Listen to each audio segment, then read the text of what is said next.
Siyithola kanjani i-rule na? Uma singayinikwanga i-rule sanikezwa ama-pairs, ama-coordinates. Siwenza kanjani lokho? Eyokuqala kufanele sibe nama-ordered pairs, ama-coordinates, right? And kufanele uyazi ngekhanda i-equation ye-straight line ethi y is equal to mx plus c. Bese usebenzisa ama-operations awu-4, addition, subtraction, multiplication, division, ukusebenzise ku-x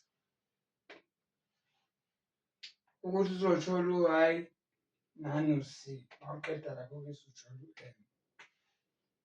Kodwa mawukhona ama-coordinates athi u-x u-0 no-y u-0 no-c-ke uba u-0. Lokho kwenziwa yini?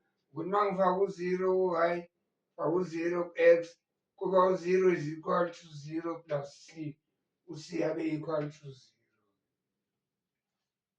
Kusale nje kuphela i-equation ethi y is equal to mx.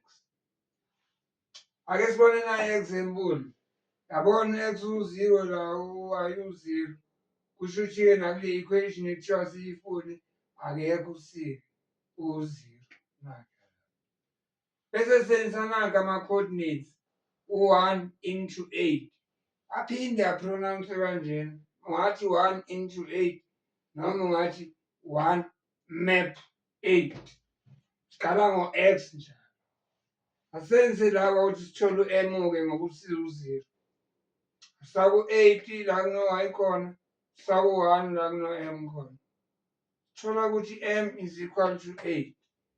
Sesiyitholile-ke i-equation yethu y is equal to 8x plus 0. U-plus 0 ungambhala uma uthanda, awuyishiye kanjeyana.